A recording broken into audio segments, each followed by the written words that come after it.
Hello. All right, guys, a very, very big welcome. Thank you very much for coming to our lecture 11. Officially, we're getting towards to the end. That's really going to be the lecture where I'll be delivering for this trimester, these final materials that you are going to be needing for your exams. So I'll be talking about two chapters, and down there later in the tutorial, I'm going to be talking about doing the assessment, the completion, the submission, giving you some feedback to ensure you're going to be able to get the best outcome. So today I'm going to start with the first chapter, which is talking more about the, more about Agile. And that's going to be the last one, talking about the teams and, and associated items. And I'm going to then talk towards the end about the environments that you guys as IT people might be subjected to. And that's really dealing with international projects. A lot of time there are international teams you're going to be working with. You might be working with them while you are in your country, or you're going to be working with them while you travel to foreign countries. So I'm going to talk also about that concept that is important in terms of actually delivering the right projects to the right people. Now, the first chapter, we're going to talk about the agile development cycle versus the traditional development cycle. And the second one, I'm going to talk about the agile team. Now, what I want to remind you, do you remember last week when I was doing the tutorial, what question I asked you in the tutorial last week? Anybody remember that? Agile versus traditional. I can't hear you, my friend. The sound is very low. You asked about the comparison. I asked about the comparison. The comparison of what? Agile and traditional. Okay, so you guys started working on the actual comparison of Agile and the traditional. You've started with that last week. So if you want, you see the response you provided last week. I want you to build on that response in this week. So I want you to look at that question, and I need you to try to consider other things you could think about if you were to be potentially asked a question like that, compare Agile with the traditional development. Now, traditional guys, the traditional project development approach is we very much focus on let's get a very much well done upfront planning. Okay, not for one section of the project, no, for the entire project. Let's go and plan the whole thing we would like to go and do, and let's go and actually plan that in depth. It requires a high degree of predictability to be effective. You need to predict the time, predict the resources you're going to need. Predict what the client wants. All of these things are predictive. You need to predict them to be effective. If you incorrectly predict what the client really wants, you're not going to be effective. If you incorrectly predicted the due date or the resources needed, you are not going to be effective. So it's about all of these predictability you're trying to go and deliver. In Agile, it's different. Agile is more about incremental. Agile is more about let's do iterative development. Let's change the cycle. Let's keep on basically adding new things and working on different things across the project.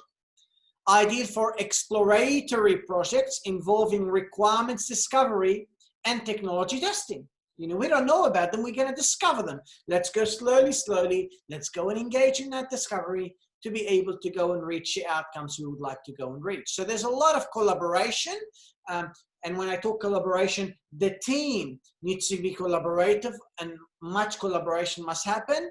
And the representatives of the customer also need to basically have a lot of collaboration with the project team. So we need to collaborate with all of those people to really tell me and inform me what am I going to be needing to meet the client's requirements. So if I look at the waterfall approach to software development, we see so many phases. We see the concept phase, we see the requirements phase, we see the design phase, construct phase, we see that we do a lot of testing, and we see we do a lot of deployment, So what's the concept? Well, what are we trying to deliver? What's the requirement? Well, let's collect detailed client requirements relating to those concepts. Based on those requirements, we create, let's say, page design, app design. How is it going to look? What page is going to be? How are they going to work? And so on.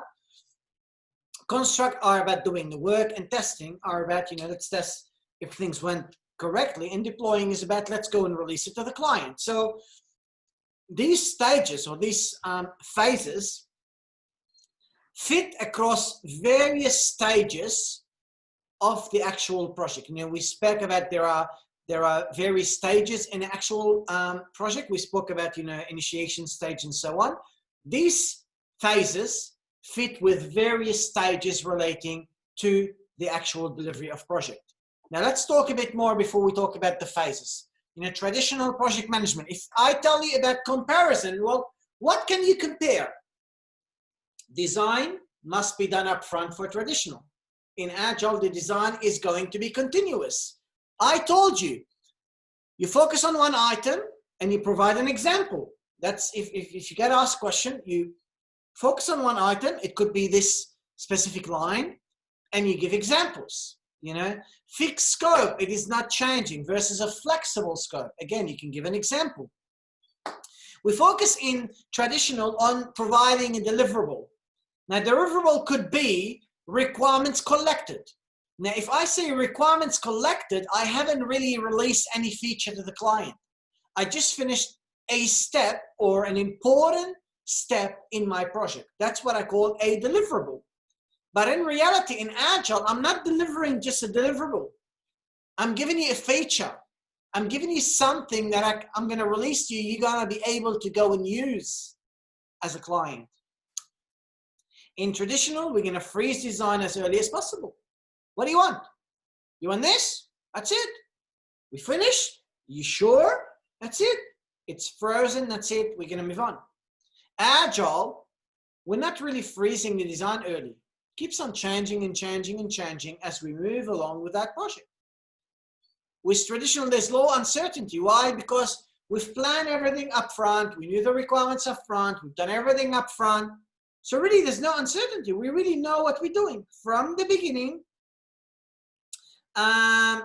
We know everything from the beginning, from early on. Now, in Agile, that's not the case. In Agile, it's uncertain. Why?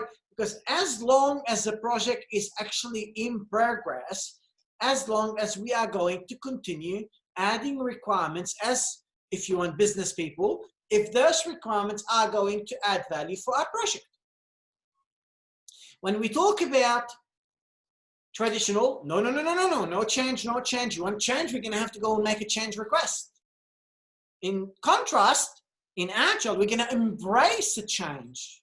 That's fine. Whatever you want, client, I'll give you that, no problem. In traditional, we have our team and we're like separated, if you want, from the customer. We don't have all of that interaction, low customer interaction. In Agile, let's keep on interacting with the customer all the time. When we want to plan, when we want to release, when we get feedback, keep on talking to the client as long as possible, as much as you need to be able to understand all the requirements and get the right outcomes to be delivered. When I talk about traditional, it's really conventional project team, tester, developer, business analyst, project manager. Manager will go and judge everybody and tell everybody what to do. In Agile, it's different. Self-organized. Okay, look, I'm not a project manager. Okay, I'm called the Scrum Master. I'm not here to tell you what to do. I'm here to guide you and help you solve the problems, but you have to go and decide how you're going to work through things to get the right outcome. So it's totally shift in mentality to go and get the right outcomes. Now, Agile versus the traditional. Well, if you think about the traditional development cycle, I told you there are many processes. You know, I've mentioned earlier there's phases. Now, those phases fit in various processes. There's an initiation process, there's a planning process, there's controlling process, there's executing process, and there's closing process. And they're very straightforward. Initiation is about, you know, initiating the project, creating the team, trying to understand what we're trying to do. Planning is about planning all of those requirements that you're going to go and actually deliver.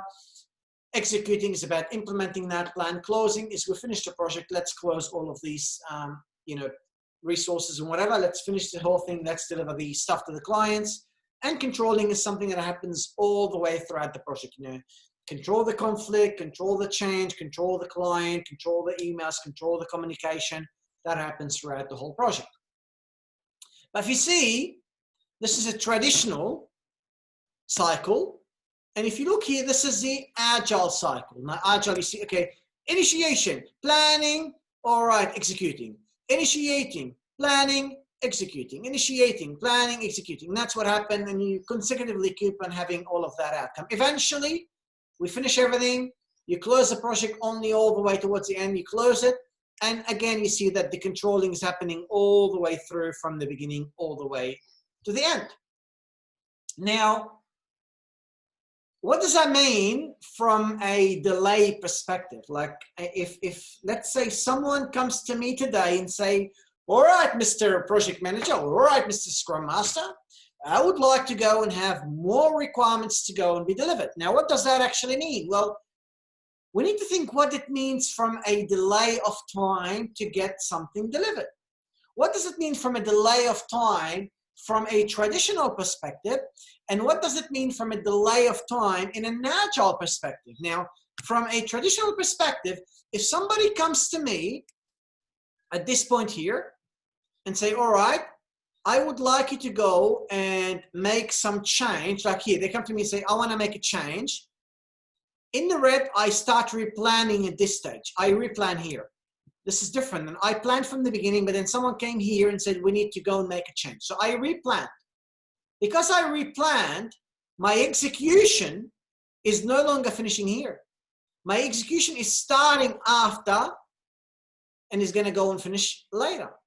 My closing, which was supposed to be done here, is now happening here. Why? Because when someone comes to me late and say, I want something, we need to initiate a change management process in the traditional project management.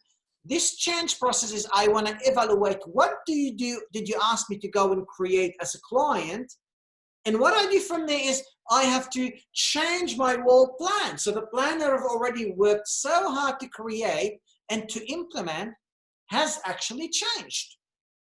So if it has changed, it means I have to plan again.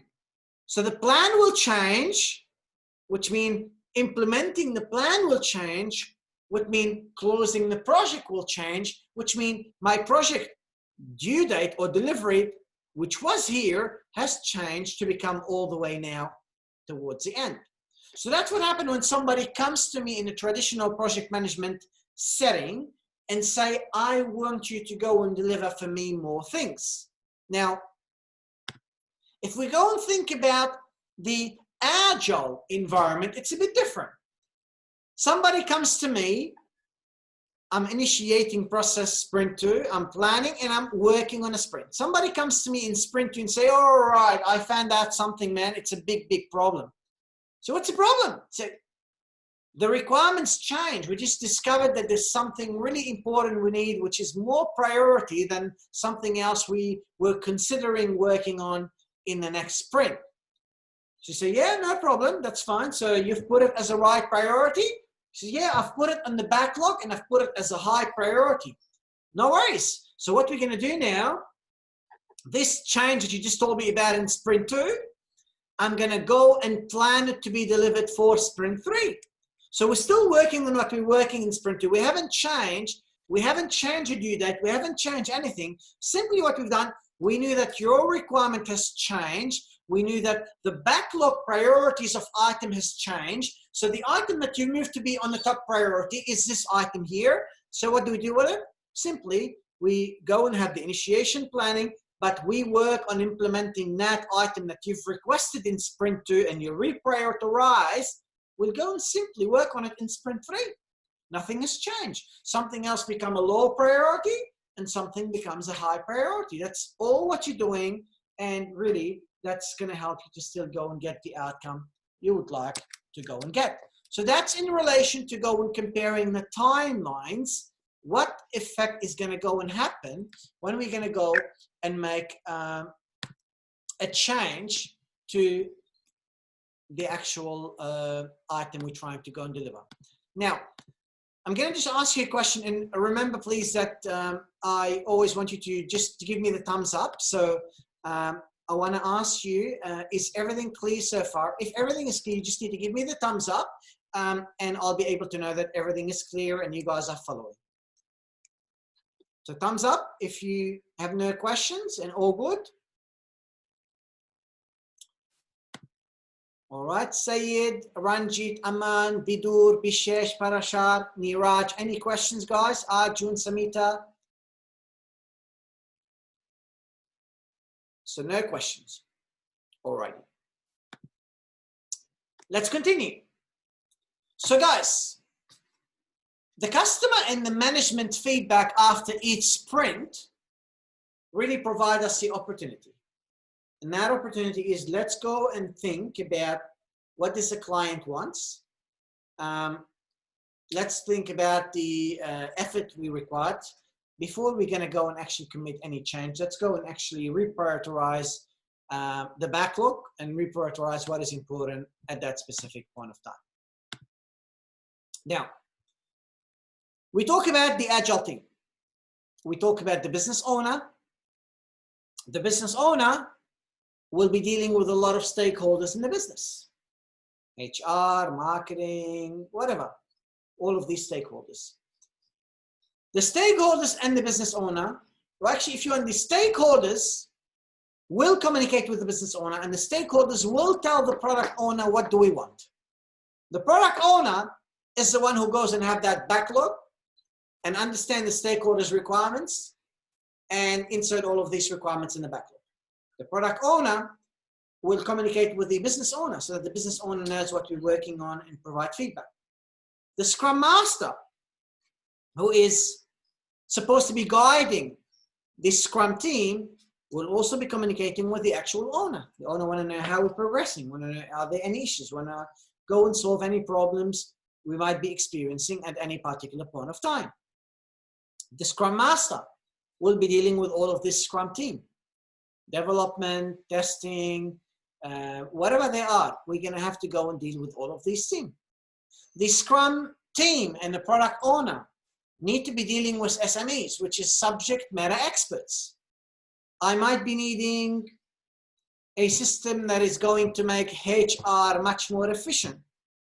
And the subject matter experts in HR are the HR people. They're not you, they're not me. They're people who actually go and work in the HR department. So the Scrum Master needs to be engaging with all of those people, understanding their needs, understanding their requirements, and ensuring we are delivering to deliver those requirements at any particular point of time. If I talk about the Scrum Master will work and will assist the product owner with backlog creation and maintenance. Specifically, the Scrum Master is going to be able to go and tell the owner, okay, listen, mate, it just, you know, I know you're trying to go and work and create that backlog for me, but the backlog is not clear. This user story that you've created is not very clear, or this user story seems to be very, very big. And because it's very big, I doubt that we are going to be able to go and get it completed by the certain time you would like it to go and be completed. So I recommend you go and split that, that specific backlog item or user story, and let's make it into something that is more manageable for the team to be able to go and get the right outcome. Scrum Master must work with the Agile team. They need to define what is sprint completion. You know, if you remember when I told you to start working on your assignment, I told you don't simply create the user story, create the definition of done. What's the definition of done? How do we know that the user story that we went and we delivered and we completed, how do we know it's been done? That's a criteria to be done. That's how you guys will go and you created it for your assignment. And if you haven't done so yet, that's what you need to do. But I believe all of you have already done that. What's the definition of done? When we have a user story, how do we verify that it's been completed? There will be many stumbling blocks. There will be many things. There might be people stopping your progress. There might be lack of information. There might be lack of resources. There might be whatever they are. There are all of these stumbling blocks. You might need other people from other teams to support you, give you guidance, give you resources, whatever they are. The blocking to your work could be internal, which is in the organization, could be external. External could be you want someone with a specific expertise to come and work in your business for a certain period of time. You do not have that person. Internal could be the CEO is not giving you the resources you need to go and get the job done. Whether it's an internal or an external blockage, the Scrum Master have a job, and his job is, let me go and see what am I going to do to support the team into getting the outcomes that they need to go and deliver. As a Scrum Master, you're going to go and facilitate the team's self-organization. You're going to make them trust in themselves. You're going to guide them on forming their teams. You're going to guide them on creating their own approach to working, but you're not going to tell them how to work. You're just going to give them ideas. You're going to let them go and follow the flow, and you're going to go and actually get them to trust their own expertise to go and get the job done. You need to help the development team follow the process of Scrum. It's not really like any other process.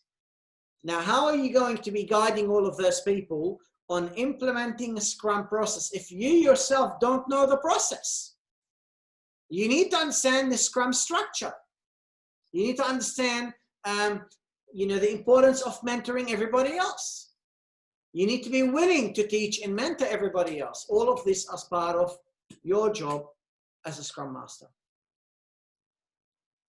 In the end, the Scrum Master should spend the sprint making the rest of the development team as productive as possible. And how is that? Well, that's by being present with them every day, by doing daily Scrum meetings, by ensuring you understand blockages very, very promptly, by ensuring you're going to go and help them to go and solve the problems very, very quickly, by identifying problems such as potential conflict that is leading to bad effects on the project. These are all a few things to actually go and bear in mind when you're trying to go and consider what are we going to be doing as Scrum Masters as part of our role.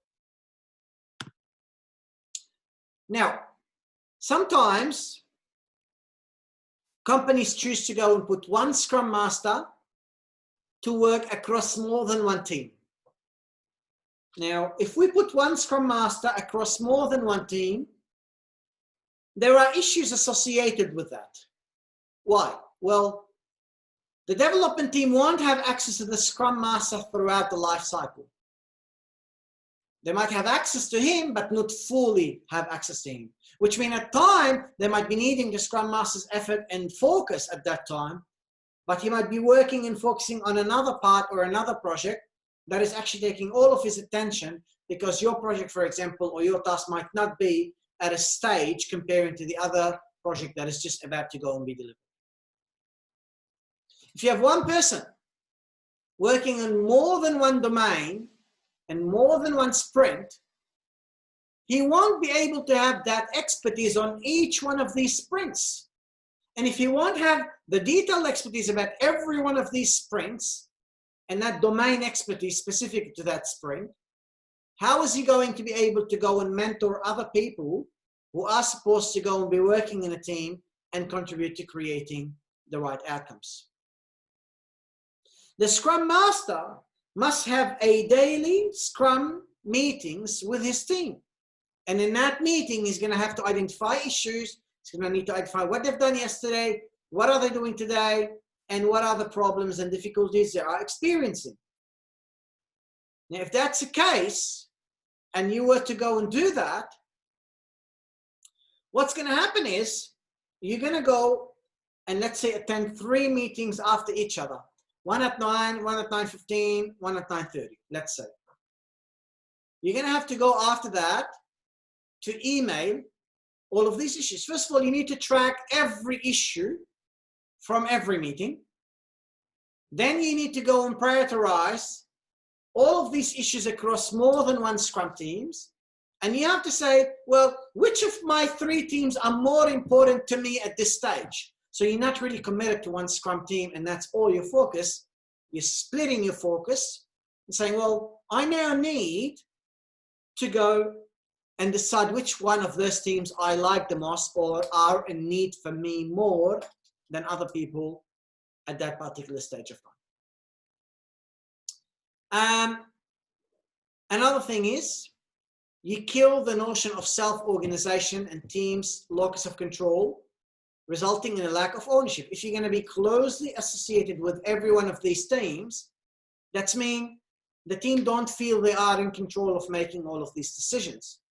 And if the team don't feel they are in control, they won't be basically feeling they own that work.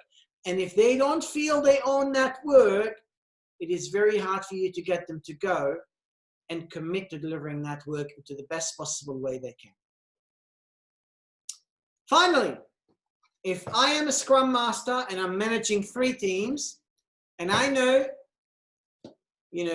Sujata is doing a lot of problem in the first team, and she's not agreeing with anybody else, but Abhishek is working well in the team number 3.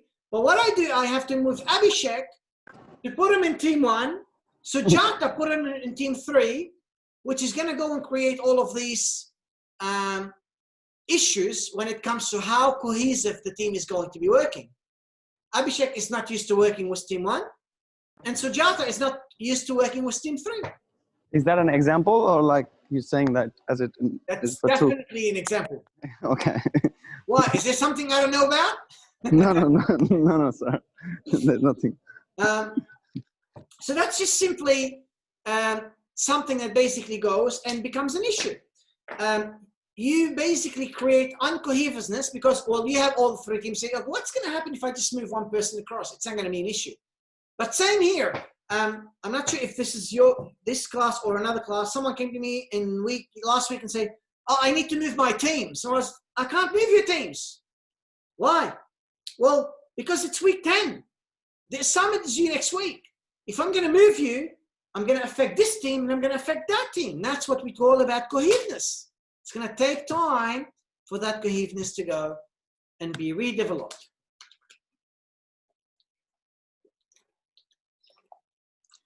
Now, as a manager of agile environments, you must learn to deal with member dynamics and manage major issues for you to be able to deliver your project. For example, you need to basically manage your differences between the agile and the classical development team structures and dynamics. The way that these structures work in agile is different than traditional. The way that people work in agile is different than traditional. You need to try to ensure you manage those differences and try to get people to learn how to work using the right structure. You need to manage generational differences. The old software engineer and his mentality or her mentality of how you go and work and deliver projects traditionally. And the young software engineer is coming saying, I'm from uni, I know everything, and I'm going to go and work on the agile because it's the best. They're both correct mentalities. They both know how to work based on different approaches. But the point is, you must be able to go and manage these generational differences to get the outcomes to be delivered. We talk about cultural and diversity differences. Culture.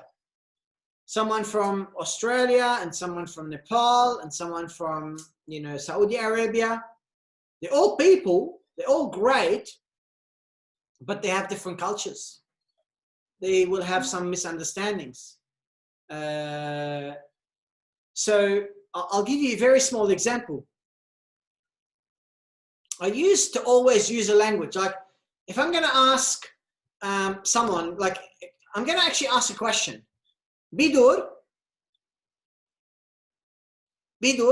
can you hear me? Yes, sir. If I'm going to basically say this, I'm going to say this to you.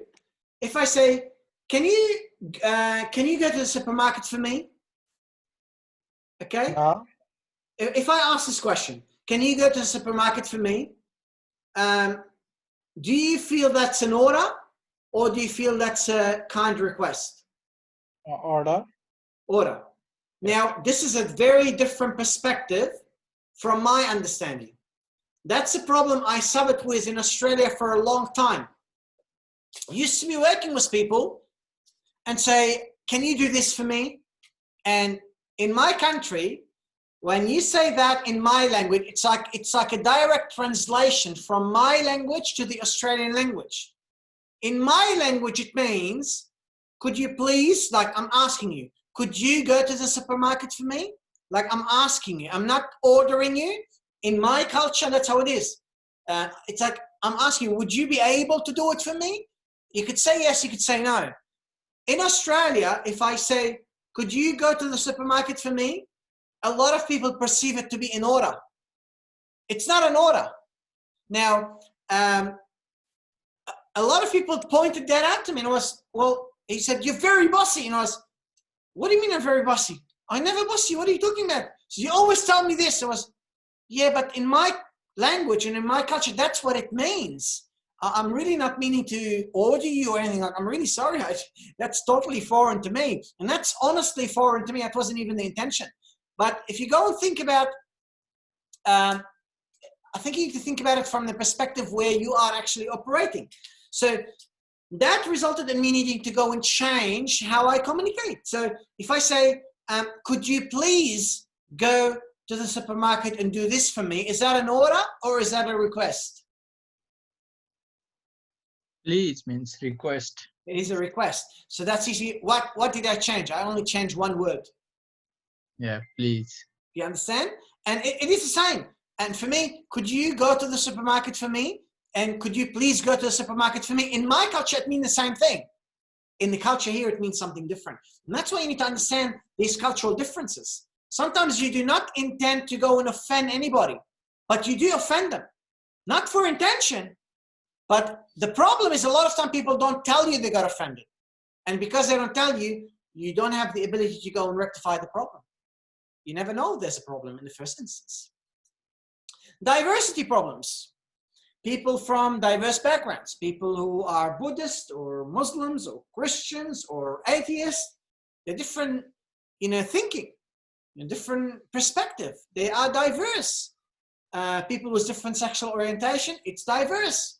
Now, you need to learn to deal with all of those people. You need to learn and accept all of those differences.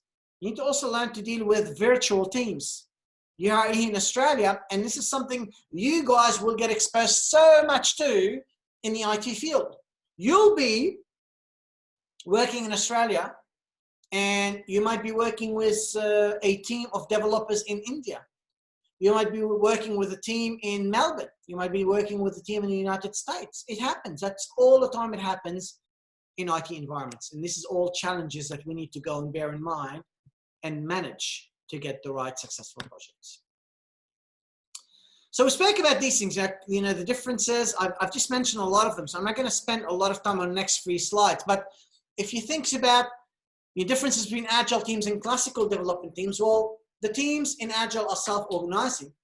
The teams in non-agile are being directed. The teams in agile are cross-functional with all skills required to get the project done. The teams in non-agile contain sub-teams that have specific skills, like developers by themselves, designers by themselves, BAs by themselves, programmers by themselves, and so on. The size is recommended 5 to 12 in agile, but there's no recommendation in other structures. There is no longer a manager that leads a team in agile, but there is in non-agile. All functions for sprint are done by the team.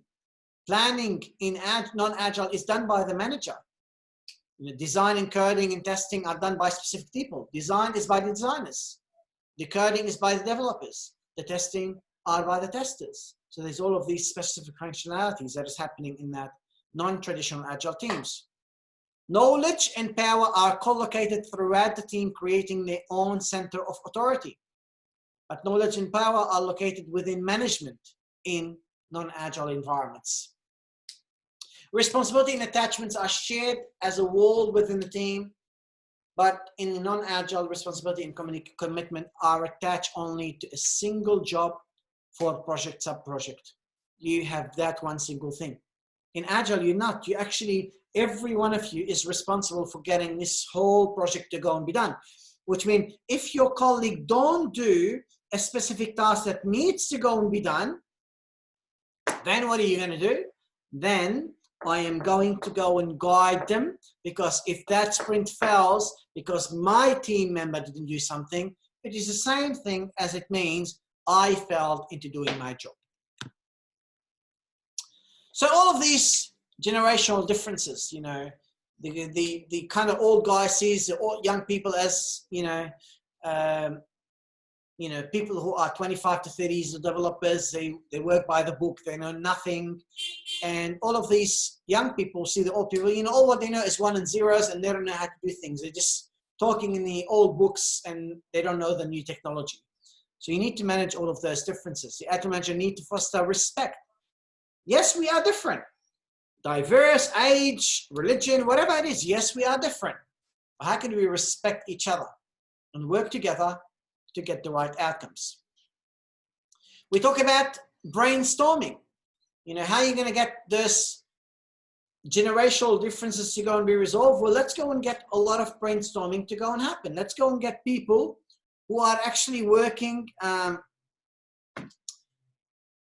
who are old and new. Let's put them together and let's say this is the issue, and let's go and get their ideas on whatever the problem really is.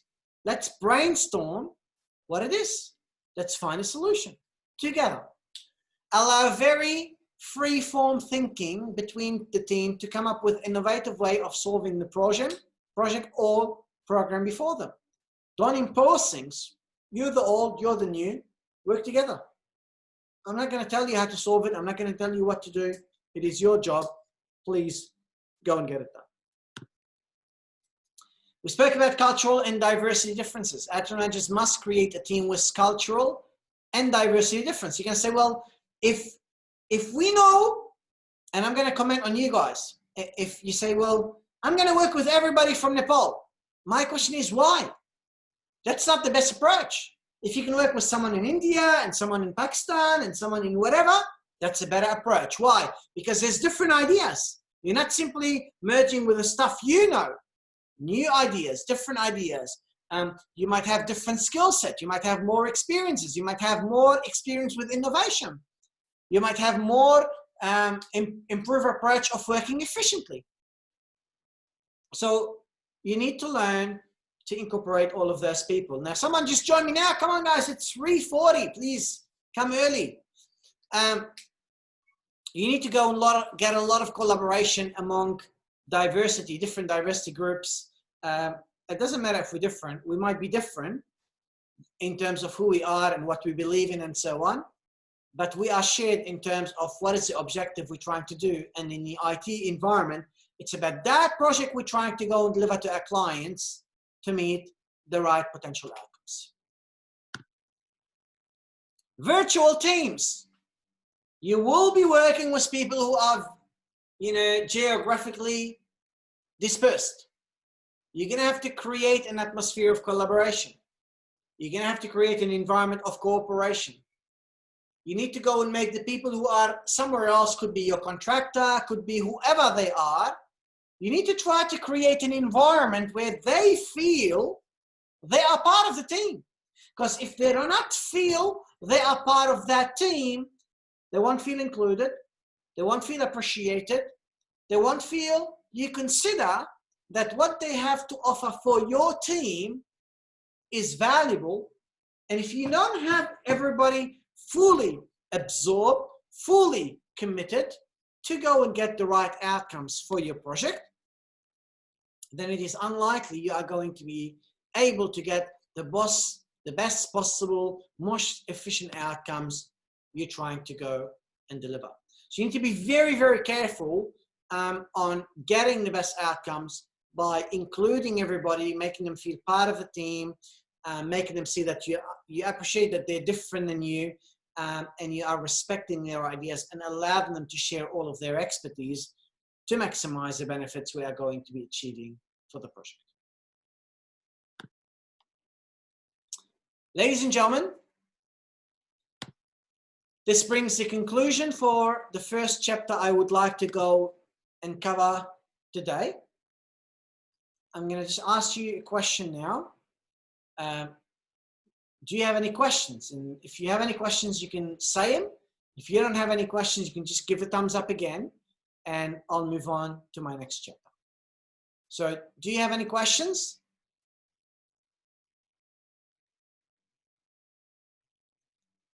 All right, I can see some thumbs up. maybe around 10, but I have 40 people in this classroom. Alrighty.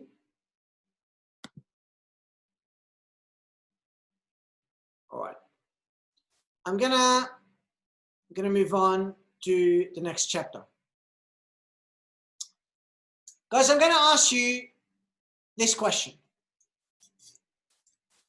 Why do you think doing international IT projects is important?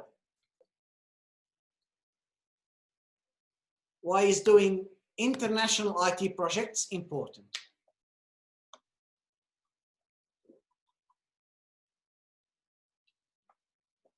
Don't be shy. It's week 11. You haven't been shy earlier. So come on, give me your answers. Why do you think doing international projects is important, specifically international IT projects? Sir, I have answered, but I don't know it's correct or not. That's fine. And I always respect You know, I everybody's found out that even though before I was working, that there are many international projects used to come in our country. Yeah. And the main reason they used to send those projects to our country was that because of the wages. It was very low compared to their country. Yep. There Where could be were you getting actual projects from? no, it was from international project. They did not disclose us the net, and I cannot disclose you the name, but it was from Africa. Yeah. Not many countries and outside they used to give us such project, and in their country the wage is very high, and in our country they could pay us low, so they used to send us project. Okay, so the And it was wages. a very big company in our country that takes the project. Okay. Mm-hmm. So basically, the reason why they're coming to international project is because the wages is much cheaper in that country. So if, for example, I'll give you a very small example. Okay. I am part of a charity, and that charity, what they do is we're trying to make the work more efficient. So one of the things we're working on is we're trying to go and create a new application. And we went and actually got a quote for this application in Australia. And the quote in Australia was about $60,000. We went, actually, sorry, it was about $100,000. We went and I got that quoted by another company who is currently overseas. And the quote that came from overseas by that company was 36,000 American. So if I talk about 36,000 American, that's around, let's say, 50,000 Aussie. So comparing to 100,000 Aussie that I got, I was able to go and get 50,000 overseas. And then I contacted a guy who works for all of these big companies, Deloitte, KPMG, and so on. And he leads all of these development teams, and he kind of do work on the side for himself. And he went and he gave me a quote, and that quote, if I'm not mistaken, was about 14,000 American. So I got a job down from around 100,000 Australian to about 19, 20,000 Australian. 5 times cheaper than what I would actually go and do by doing the same project here in Australia. That is a very valid reason. Anybody could tell me why there's another reason why doing international projects is important?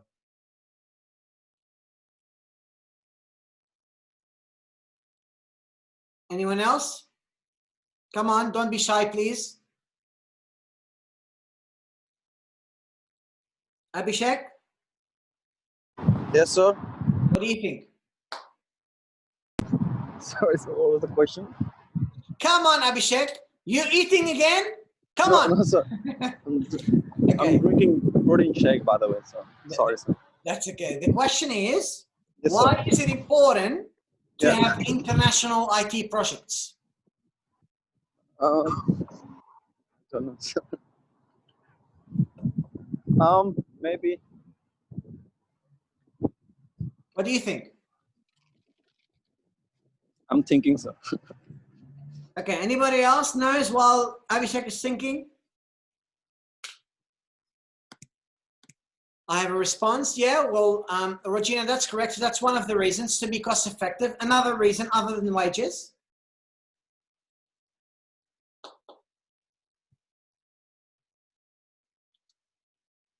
All right, so I'm going to give you a couple of more things for you to think about. One, sometimes the expertise you want is not available in your country. Sometimes you have very specialized knowledge you would like to go and tap on, and that very much specialized knowledge is available by a company providing it in another country, but not available in the country where you operate. So that could be another reason why a company would go and consider, I would like to go and move overseas to be able to go and get the project. Another reason that happens all the time is because when you talk about, guys, I'm going to ask this question to you guys. I want you to tell me, do you have any international companies that work in your country? Yes, Can you sir. tell me the name of international companies that work in your country? In Nepal, we have a different American-based company. What is it called? Tell me one I would know. Cloud Factory. One I would know. What is it? Do you know Cloud Factory? No, what do they do? It's like a project company, same the way I explained earlier. Okay, cloud computing. No, Cloud Cloud Factory. Factory. Okay. I don't know what they do. Any other company? Deer Walk. D-Work? Deer Walk. Dear work. Okay. Let's continue. Any more? One more, Leapfrog. Do you know Leapfrog? Yes, I've heard of that. Leapfrog. Oh, okay. Okay. Mondelez. Okay. I'm going to give you a few. Have you heard of Coca-Cola? Probably yes. Yes. Deloitte? No, sir, I don't like it. Me too. I don't like it. I didn't say if you like it. Only with rum and coke. 1 second. Oh. Someone just decided to do the cleaning. That's the beauty of working from home. Anyway, I didn't say you like it or not. I said whether you know it. So KPMG, Deloitte, Nestle, all of these companies. Okay? Now, these companies usually have a head office IT. But that head office IT have also many IT departments around the world. I'm going to give you an example of Toys R Us where I used to work. Toys R Us had the headquarter in the United States, had a small IT team in Australia, had IT teams in the UK, and had specifically development teams in India. So if India went and developed a team, a project, and that project was delivered for America, America will test it in their area. Once they are confident that that system works and it's efficient and it adds value, what do? They start implementing the same project in more than one country where Toys R Us operate. Who does Toys R Us Australia has to work with to implement this project? They have to work with Toys R Us development teams in India, which basically was actually there because they have the expertise and they're basically centralizing all of their costs in one central area to be able to go and get the job. So the reasons, wages, the reasons, expertise, and the reason is because a lot of multinational organizations try to create a centralized approach to their operation. And that's why they create a central department somewhere that all of these other departments have to go and actually engage with them to go and get the outcomes. But it's very, very important to really operate appropriately when you are working in international environments. And that's what I'm going to be talking about now. I'm going to talk about the various type of projects we need to go and take into perspective when we talk about. Aslam, sir. Yes? Can I ask one question? How much are you going to pay? Yes. then Go on. that's I'm going to be paying you very low as the one I received. Go on. Tell me. Actually, is it completely ethical on the side to send the project to international market and make it complete in such a low wage rate? The truth is, you're not actually getting it done in a cheap rate. Because if you think about it from a perspective, what you need to know is that if let's say you are in Nepal, okay, how much is a normal wage in Nepal for a person? Actually, it was $1.2 per hour. How much? $1.2 per hour. $1.2 per hour. Okay. Yeah. If you work for a company and you deliver a project for that company and the company is paying you what you get paid, is that unethical? No, doesn't seem. If they come Because and we say, gotta convert it into another currency. but if they come and say, okay, listen, you want my job? You say, yeah. So you need to do it for 60 cents. Is that unethical? Yeah. Because they're exploiting you to get the job done by doing inappropriate practices. But if they're coming to you and telling you, what do you get paid? You say, like if I go to this person in Lebanon and I say, what do you want? He says, I want 14,000. There was no problem. I'll pay you the 14,000. The person is very happy because 14,000 in this country is awesome. Great job. Yeah? The person in Australia is happy because he saved money. Ethics is like subject. So it is not really unethical. It's just simply a business Subjective. practice to go and find a cheaper way for you to go and operate. Yeah. Do you, now you ask me the question, I will ask you again. Do you think that's unethical? No, doesn't seem. Actually, it gives us idea. We're gonna find on other countries like ours. It now is next not time. unethical. And if I was to really tell you something, guys, you want to become wealthy millionaires, go and open a company like that, create a development team back in your country, and open an IT company here in Australia and do projects for the people and charge Australian prices and then have a cost of international prices.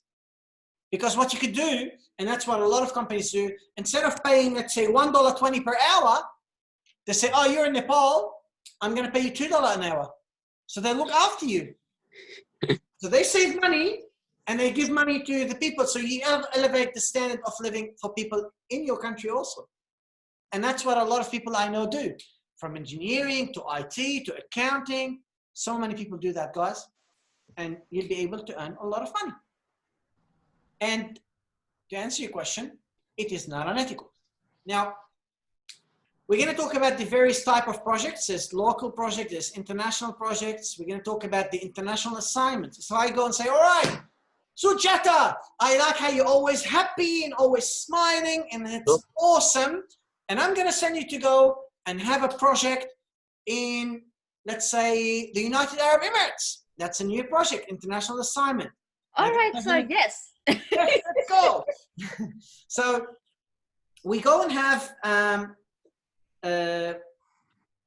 we go and actually have this assignment. If I put you internationally, there's an advantage, but there's also disadvantage. We talk about many factors that affect international projects that we need to consider. For example, would you go and take a project now and, I don't know, have it, let's say, in the middle of a war zone? Probably not. We talk about the assessment of international projects. We're going to talk about international projects cross-cultural consideration. What do we need to think about the culture when we're trying to make our decisions? We're going to talk about if I'm going to be sending Sujata to the United Arab Emirates, well, I need to give her some orientation of that culture. It's different. What is she going to need to go and bear in mind? Like there was an example, I'm not sure if I gave it to you or to another place. I was walking in the United Arab Emirates and I was holding my wife's hand and then suddenly I saw a security guard and took my hand out. It's like, she's not my wife. Like, it's not that, but like you have to be careful that you're not offending people in that culture. Sometimes unintentionally, because that's your habit, that's how you operate. Talking about working with different cultures, what do you expect? Like if I'm working with people in Nepal, am I gonna need to go and expect the same approach to doing things than someone in Indonesia? or someone in the United States or someone in France? Or are they different? And we're going to talk about the selection and training for international projects. So let's start first with talking about the international projects. There are various types of projects we need to go and think about. There are domestic projects, there are overseas projects, there are foreign projects, there are global projects. And the meaning is basically various difference. Like if you go and think about domestic, it's obviously something that is in the same country. If you go and think about something overseas, it's you know, a project you are doing you know, in another country to get the outcome. If you're thinking about a foreign, you might be doing a project you know, in a foreign country for that foreign country. You might talk about a global project, something that is multinational organization who is implementing it all across various areas in the world. But regardless of those projects, there are all of these issues, especially when it comes to projects that are not local, projects that are international. There are all of these projects that we need to go and think about, things such as environmental factors that affect the project. We need to go and think about them. We think about the global expansion consideration. We need to ask about the challenges of working in different cultures. We need to go and think about the selection and also training of the people who are going to be working as international managers for us in various areas. So there are all of these issues for us to go and consider about. Well, the first thing we're going to talk about is if I go and put someone for an international assignment, what is the positive thing about that international assignment? Well, the positive thing is that there's an increase of income. You get more money to be able to go and get that job. And with that more money, there's more responsibility. And with that more responsibility, there's more career opportunities. You learn more things. You go, let's say, overseas for the first time. They meet you. They see how you're operating. They like what you do. So you know what? We think you might be suitable to have a managerial position in that other country, which we want you to go and take into consideration. You will have foreign travel. Like, I will tell you about my example. I used to go to Singapore and I used to teach in one of the Singaporean universities. I used to travel from Australia 8 hours, go and stay in a 5-star hotel, go and teach 5 or 6 days and come to Australia back on the 7th day. I used to go and have around between 5 and 7 hours of teaching a day, but I used to love it. Enjoying myself, sitting down, relaxing, do a great job, finishing, catch something, a foreign structure. It was a really, really good experience to go and have that foreign travel. The last day, I remember every day on the last day, what I used to do is we used to go to this, the places where the locals go and actually eat. And I used to buy stuff from the actual local places because it wasn't really the best hygienic places. So I wouldn't really go to them unless I am 100% sure that I finish all of my teaching for basically the particular point of time. So you get that opportunity to be able to go and conduct all of that foreign travel and really like something new that you haven't actually had in the past. You go overseas, you make lifetime friends. I have so many friends, and a lot of them are actually students of mine, and I'm still in contact with them. They even came to Australia more than once, and I've met them all when they came here. I even remember that one of them, her name is Sarah, she came to Australia and graduated in Australia with her parents, and her dad is a judge. And then I went and we've had that relationship. Like we went and we became friends. And that's really what you happen when you're going to go and have all of these opportunities to engage internationally. The disadvantage is you're going to be away from home, away from family, away from friends. And that's something very hard for some people to go and actually deal with. Sometimes there's personal security risks. For example, a lot of people who work in oil projects, sometimes they get kidnapped for ransom. Sometimes you might miss a career opportunity while you are in that country. A great opportunity comes up back home in the country, and then you don't have that opportunity to be able to get and take that opportunity. Sometimes the difficulty with foreign language, something different language, different culture, different laws, things that we need to go and bear in mind and consider in any particular environments. Now, there are so many environmental factors that affect international projects. There are economic factors, legal and political factors, security factors, infrastructure, culture, geography, just to name a few of them. But you need to really bear in mind all of these factors because they are part of international projects, and whether you're going to go and do a project internationally without considering all of these various factors, your project might actually end up being unsuccessful. First, we talk about so many environmental factors, which is relating specifically to legal and political environments.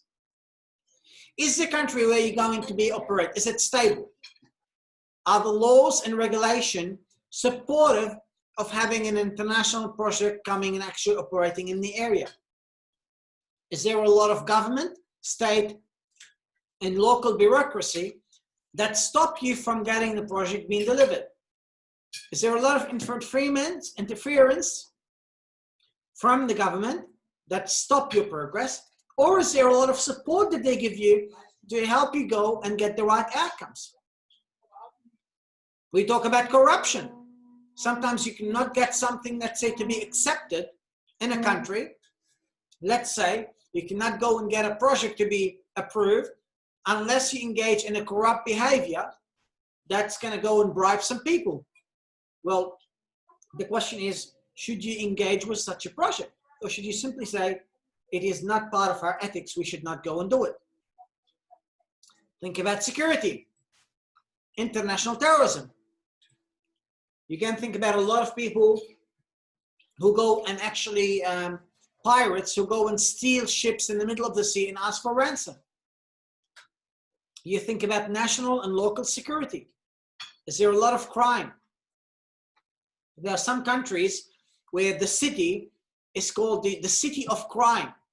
Would you want to take your family and live in the city of crime? Probably not. So local crime, kidnapping, security issues, you need to have also a lot of risk management to go and bear in mind. If that risk was to go and become a reality, what am I going to be doing to be able to minimize such a risk and potential impact on people in my company? What about geography? Now, I'm going to go and pose a question. Would you work in the United Arab Emirates?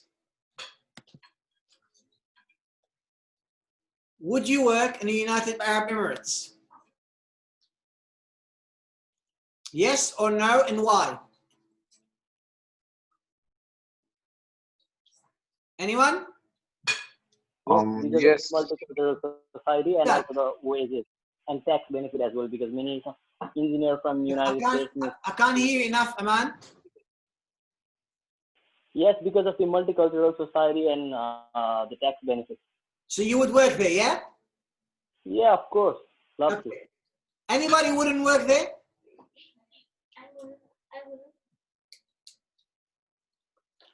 Sometimes people won't go to United Arab Emirates because of the weather, climate and seasonal differences. Would you go and work in the Canada, for example, knowing that you're going to go and have 6 months of whatever winter and cold and everything? Some people will take it. Some people can't actually take it. Another environmental problem to think about is the natural obstacles. There was a piping project which was organized, I think it was in Siberia. And the project needed to be done on a very specific time. And the reason why is because in that area, for I think 6 months of the year, there's only sun for about 6 hours a day. If they were to do it in that environment, they won't be able to go and do a lot of efficiency. So they basically time exactly the 6 months where they can go and get the job done, rather than actually work in timelines where they can't actually get the job done. If you go and think about economic problems, there are other problems For example, you're talking about the GDP, gross domestic product. Is there a good GDP return in that country? Are there policies to protect companies? How the company is doing financially? Currency rate in that country, inflation rates, is there labor? Do they have the supply? Do they have the skills? Do they have the education to be able to go and do your job? All of these are things you need to go and bear in mind before you choose to go and engage yourself into an international assignment. You also need to think about the infrastructure. Imagine you are working to deliver a development IT project for a company in the United States, and the telecommunication in your country where you're operating is not good. How are you going to go and communicate? How are you going to get things done? Imagine you're going to go and operate in an area where there's no transportation system for you to get the best people to come and work for you. Or working in an area where there's no power distribution grids. Or you might choose to work in an area because they have a unique technology that is really beneficial, that's going to go and help you. You're going to need to ask, is there the education system? If, for example, you cannot find the education system that you need for your children, the question is, well, are they actually going to go, are you going, if you have a family, to go and transfer your children and your family to an area where there's no schools, no universities, and they're not going to be able to go and study what they need to study? You need to think about the culture, customs. You need to learn them. Social standard, what's acceptable behavior? What are the values and philosophies of that country? What language do they use? Do they have a multicultural environment, or is it a, limited people from various cultures? Again, all of these are very much factors that will influence whether you're going to go and operate in one country versus another internationally. Usually, to decide whether you're going to go and operate in a country or not, you would usually go and make some sort of an assessment. If you look at this example here, it's what we call a assessment system. It's let's say there's a matrix system. So if you go and, for example, think, I want to go and work potentially in Singapore, in India, or in Ireland, you might go and assess various factors. Political stability, worker skills and supply, culture compatibility, infrastructure, government support that is available, product to market advantage. You basically would go and ask all of these questions. For example, you would think, oh, Ireland and Singapore is very stable politically, but let's say India might not be, or worker skills is the same in all countries. Or you would say, let's say infrastructure is compatible in Ireland, but less compatible in Singapore. So you go and make some assessment. And this assessment sometimes might be more subjective. I might be the manager making that assessment based on my own subjective belief. It might not be the correct belief. But with the assessment, I'll go and ask other things: transportation, education, workforce, utilities, telecommunication, vendor supplies. You think, for example, educated workforce. Yeah, Singapore, India, and Ireland, they have the same thing. No problem, that's great. So what you really do, you are looking at the various criteria that are important, evaluating various potential countries where you would like to go and operate in order for you to go and eventually lead up to make the choice on whether you are going to be buying, to be implementing and assigning the project to be worked at and solved in one particular country. Another thing to go and bear in mind is the culture. Culture is the norms we share, the values we share, the beliefs we share. It's the customs. My custom in Australia is different than my custom in the United States. It's different than the custom in Lebanon. It's different than the custom in Nepal, Indonesia, and India. So you need to think about those customs. When I talk about cultural differences, there are various differences. You might have geographical regions, Africa versus Australasia. You might have specific nations, Australian, Nepalese. You might have ethnic or religious groups. I am Lebanese, or I am, let's say, Badwi is what we call it, in one specific area. Or let's say you say Aboriginal, okay, that's ethnicity. If you talk about religious groups, whatever it is. If you talk about language, different languages available. If you talk about the economic differences, one country might have a great economy. One country might have something that is very poor. One country might be developed. One country might be developing. One country might be undeveloped. And all of these are various differences to really bear in mind when you're trying to go and decide on an international project. You talk about ethnocentric perspective. Now, guys, I'm going to ask you a question. Which culture is better? Is it the Nepalese culture, the Indian culture, or the Australian culture?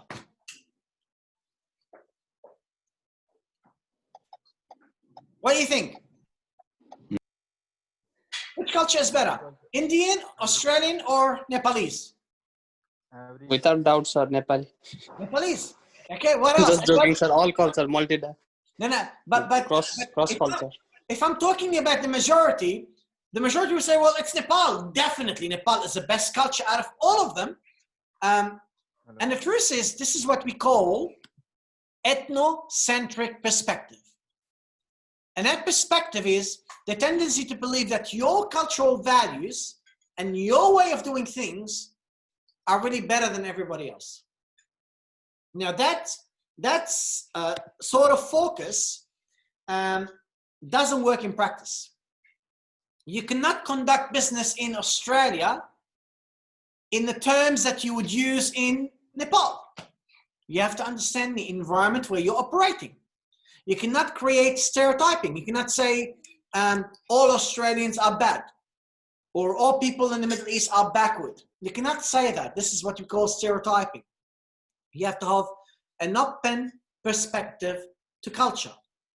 Ignoring the people factor in other cultures by putting work ahead of building relationship. I don't call that you have family. This project needs to be done by this time. That's it. Why can't you understand this? This is something you need to very much be wary about and manage. You need to adjust. Your adjustment, for example, you need to adjust the meaning of time and punctuality. For me, I want it on time means I want it now. For someone else, I will do it on time means I will do it 1 week late. So the definition of time for various people is not the same. Like a lot of time people say, yeah, we'll get it done for you Fiji time. What does that mean? It is going to be late. I won't deliver it on time. So the time has a different perspective. Culture-related ethical perspectives. In one country, paying a bribe to get a project might be appropriate. Are you going to act unethically to get that project? That's a question. The answer probably is going to be no. We cannot do that. Personal and professional relationship. Some people focus on, let's focus on the job. Some people talk, let's focus on the people. Depending on the country you operate, you either would need to go and have this one or that one. So you need to go and bear in mind. Attitudes toward work and life balance. Some people, have you heard the term live to work and work to live? Have you guys heard that term? Yes, sir.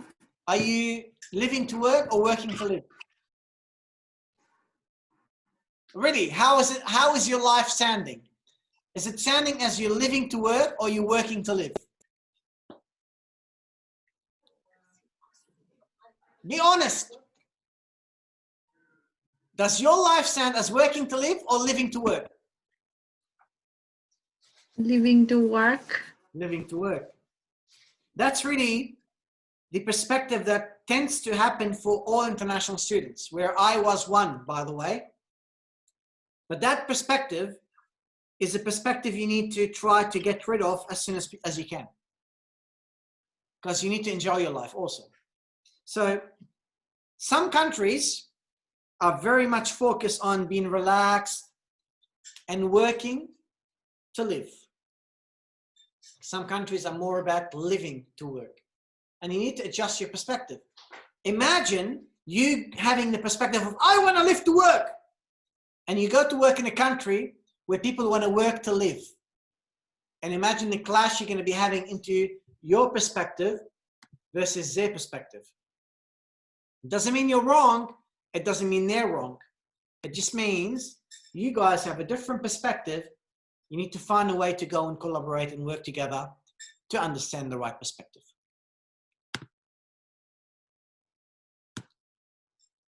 Now, Mexico. You might go and ask someone, I want you to go and get this done for me. They might answer C. Do you know what C means, guys? Anybody knows what C means? C means yes. Yes. Now, it means yes, but it doesn't mean yes, I'm going to do what you want me to do. I want you to do this project. Yes. It means yes. I hear what you're saying.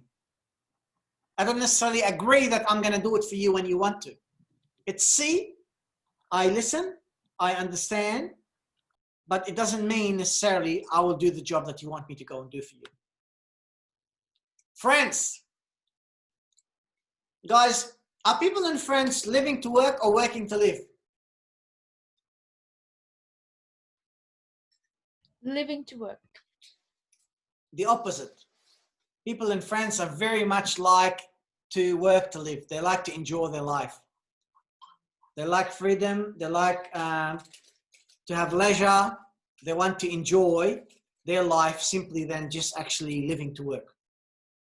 Imagine going and working there and you want everything done now and it's 5 o'clock and you need to work a bit more, but for them, no, it's 5 o'clock, I want to go home. And what sort of conflict that could get and how much adjustments you need to do for your own perspective. Working in China. Guys, is China about family or is China about everybody work and care for their own selves? Are they more about family or more about being individuals? How is China? I think more about family. It is more about family. You need to learn that if you want to work with that environment, you need to deal with the family. You need to respect the head of the family. Imagine you go and disrespect the head of the family, you're not going to get any business done with that family. So you need to be very careful how you're going to go and operate with those people. Inshallah, inshallah. Anybody knows what that means? Inshallah means it's a Muslim, the Muslim people use these words whenever we like hope for something good, we say inshallah. Hopefully Inshallah. we will do this. Like inshallah, we're going to do this, okay? I'm going to give you an example about inshallah, what it means in that context. I have a friend who wanted to go and get a job in Saudi Arabia. And the guy applied for a job in a hospital, one of the big hospitals. And it was a few months before Ramadan. And he was, yeah. So I said, are you going to send me the contract? And he answered, yeah, inshallah, we're going to send it. The guy went to 1 month, 2 months, 3 months, 4 months, 5 months, 6 months. The contract didn't come. eventually the guy said, you know, what am I going to wait for that long for the actual project or for the actual timeline to actually come for my contract? Eventually the guy took a job in Australia. 7 months later or so, he got his contract. So inshallah means yes, if God wishes, but it doesn't mean I'm going to do it now. It could take a long time. I haven't promised you it's going to be done now. And you have to basically go and wait for whatever we're going to go and get the job done. In that example, the guy had to wait 7 months to get that specific contract to be issued. He refused it because he'd already started work in Australia. But that's again, you need to understand the culture. You want to go and do business with people in Saudi Arabia, don't try to do it without drinking coffee with them. Because if you're not going to drink that coffee, it's part of the tradition. It's part of the respecting them and having that discussion, like have a coffee together, discuss business together and so on. Don't be in a rush, spend your time. United States of America. We talk about America. Do you think it's an individualistic culture or a collective family culture? Individualistic. Totally individualistic. So you're going to go and work with somebody in the United States or in the United States, you're going to have to expect that they expect you to be very quick in doing the job. They very much want things on time. They care about individuals, how, you know, your success is dependent on your work. The American dream. You can be anything you want to be. That's the American thinking. And you want to deal with them and work there, you have to share their views and understand their views of how things work in their environment. Now, there are different orientation of culture. Some people, they have a relation to culture, which is about how do we relate to the natural world around them and to the supernatural. Do they believe that they can control nature, or do they actually accept how nature is happening all about them? Time orientation. Do the people in that culture focus on the past and their achievements? Do they focus on now and what we're doing now? Or do they focus on, let's see about how we're going to be great in the future? How people live. Are they living the moment? Are they doing the work? Or are they trying to control everything around them? Basic nature of people. Whether people are viewed as good, evil, or a mix of both. Some cultures are viewed as evil. Some cultures are viewed differently. Relationship among others. The relationship of responsibility one has for the other. Can I think about myself only and not think about my family? That's a question. Some people think about, well, it's about me. I look about me and my own family, but I don't think about anybody else from my extended family. So relationship among people, how do we think about it and deal with it? There's a big study done about different cultures called the Hofstede Cultural Dimension, a cultural study, and it gave various dimensions. It said, you know, some people and some cultures are very individualistic, and some cultures are very much care about the group. Some cultures care about power, which is described the degree to which culture accept power. So, you're my manager and I'm the subordinate, I accept that. And some people don't accept power distance. They believe manager and employee are on the same level. Some countries are happy to take uncertainty and accepting it and don't know what's going to happen in the future. Some countries are saying, you know what, in my culture, we don't like risk. We don't like not to know anything, and we want to know what's happening. Some cultures are more masculine culture, degree of which the culture emphasizes competitive and achievement-oriented behavior, or displays concern for a relationship. Some cultures are more about feminist. Some cultures are in between the two. So you need to understand that where you operate would be different, and you need to know this environment. So if you look at this environment, like the collectivism, people that associate with the family, Peru, Colombia, Thailand, Singapore, Mexico, Turkey, Indonesia. But at the same time, they have high power distance. You're the manager, you tell me what to do. Individualistic and low power distance, which means We don't want too much distance between the manager and the employee, and we want to care about ourselves only. In Israel, Finland, Germany, Ireland, New Zealand, Canada, Great Britain, and the United States are known to actually be more individualistic cultures and allow lower distance. So how do you work with people of different cultures? We use translators.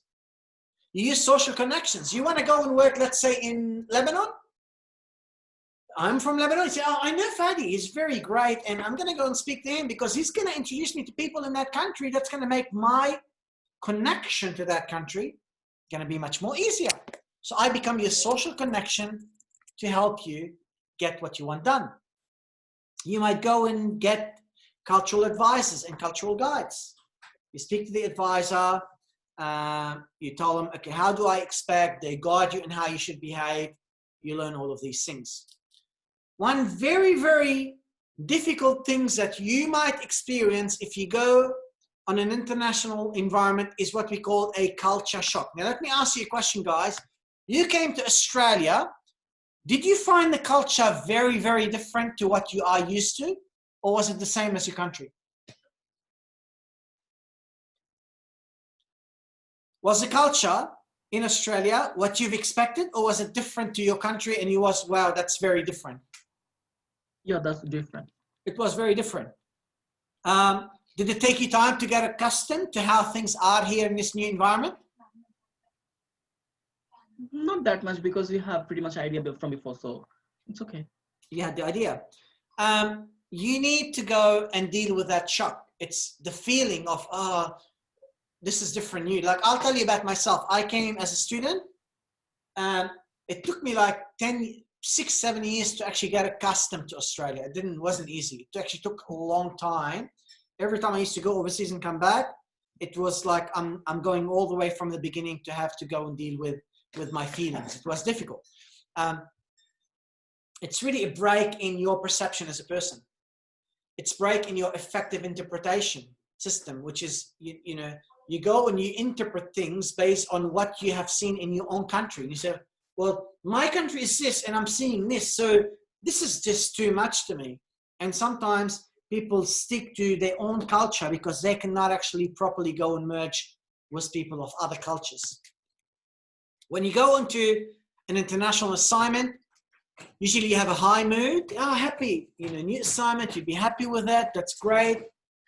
Eventually, you go and you start becoming upset and upset and upset as the months move on. Eventually, after you get used to the environment, you start getting a bit more adaptation and you start having a sort of standard performance at that period of time. But that takes time. Initially, you're going to be very happy, but then your mood is going to drop when you are going on international assignment. That's what tends to happen. Now, you need to cope with all of this shock. What do? You create a stability zone that closely create home. A lot of times, I see a lot of students from Nepal, from Indonesia, India. I go and see pictures. I see them on the internet posting pictures of enjoying time with people from their culture. This could be the stability zone for some people. That's how they don't feel that they are foreign in the foreign environment where they are operating. They modify their expectation and behavior. You might, for example, instead of expecting things to be done on time, you might expect it's going to be done a week late. And you will say, that's okay. This is the environment where I'm working. That's fine. I'll have to accept that. They redefine priorities, develop more realistic expectations. They focus on most important tasks to try to get some accomplishments. And slowly, slowly, they start getting more things to go and be delivered. They use the project work as a bridge until they adjust to the new environment. So say, okay, I am gonna be working in Indonesia for 3 months. So instead, and I know my family is overseas, so instead of me going back home early, what I'm gonna do is I'm gonna stay at work till 9, 10 o'clock every day, so that by the time I get home, I'm so tired, I'm gonna go and just simply sleep. Some people, however, go with their families. And while they are at work and trying to make themselves busy, the wife might not be as lucky. She'll be sitting at home contemplating that home culture that she's not going to be able to go and get at this point of time. Engage in regular physical exercise program, meditation, relaxation, keeping a journal that they write every day. This is again some of the things that people usually tend to do to be able to go and get accommodated. It's like my own way to go and deal with that culture shock. One of my students, what he does is every time I go and he's online, he's always sitting in his room, and I can see the flag of his country behind him on the wall. That's his approach. Everybody's different, and as long as you can cope, it doesn't matter how you cope. Selection and training for international projects. Who do we select? Well, think about people who have work experience in cultures other than their own. If I know, for example, I want to go and send someone to Canada, you know, someone have already been to Canada before and work in Canada, I would say maybe that's the right person. Choose people who have experience working internationally. Choose people who are emotionally intelligent. Choose people who are physically healthy. Choose people who knows the host nation's language.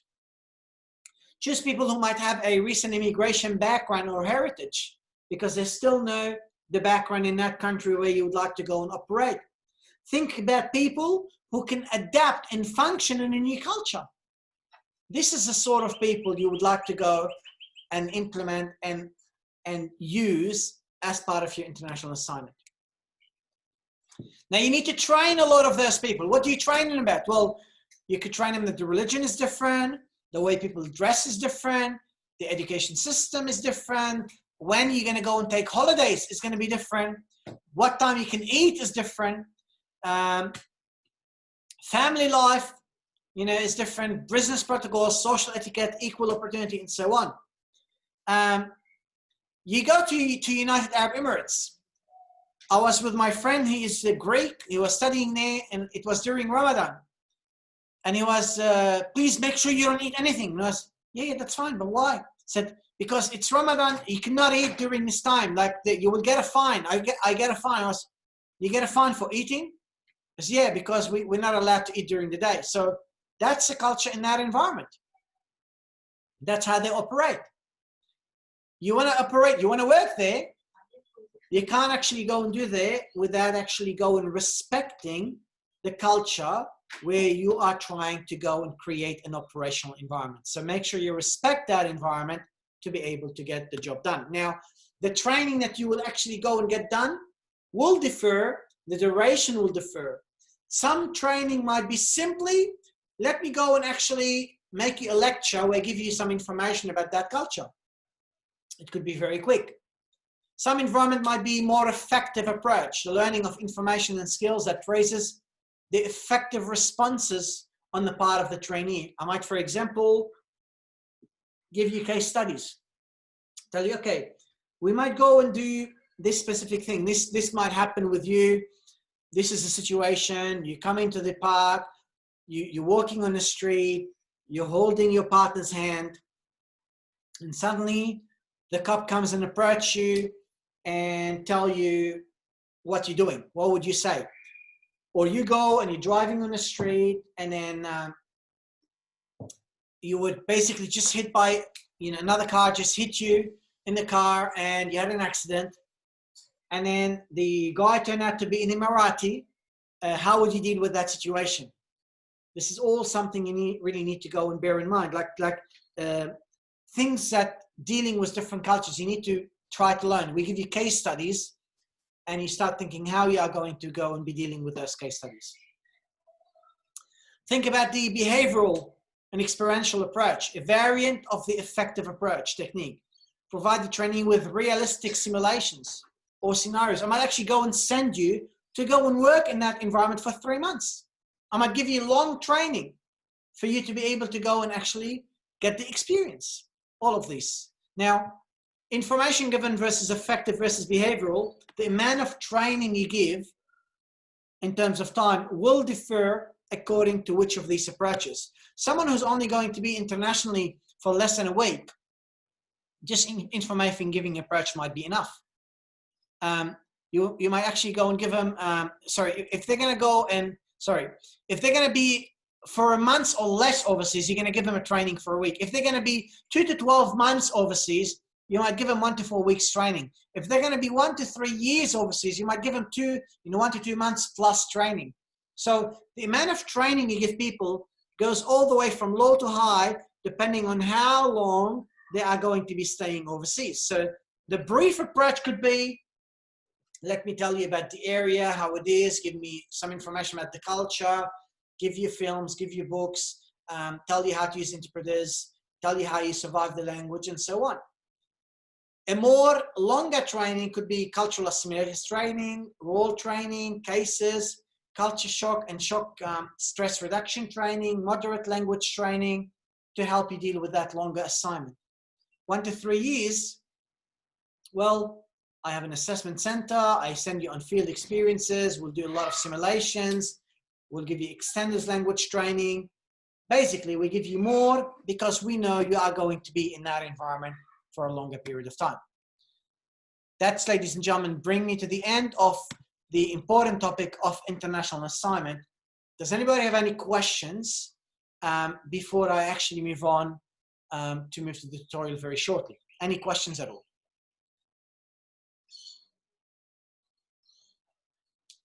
Anybody? Okay. No worries, guys. So guys, please review the lecture slides, tutorial materials, and the notes that you've taken. I would like to go and invite you to read chapter 3 of Fries and chapter 15 of Larsen. Complete and submit your group assessment and start preparing for the final exam. All of these questions we're doing, all of these assignments you're doing, that will be very much relevant for your final exam. So bear that in mind. Ladies and gentlemen, thank you very kindly for your time, for very effort. I appreciate everything you guys do. We have now almost towards the end of the subject, so keep up the hard work. Thank you very much for all of your effort.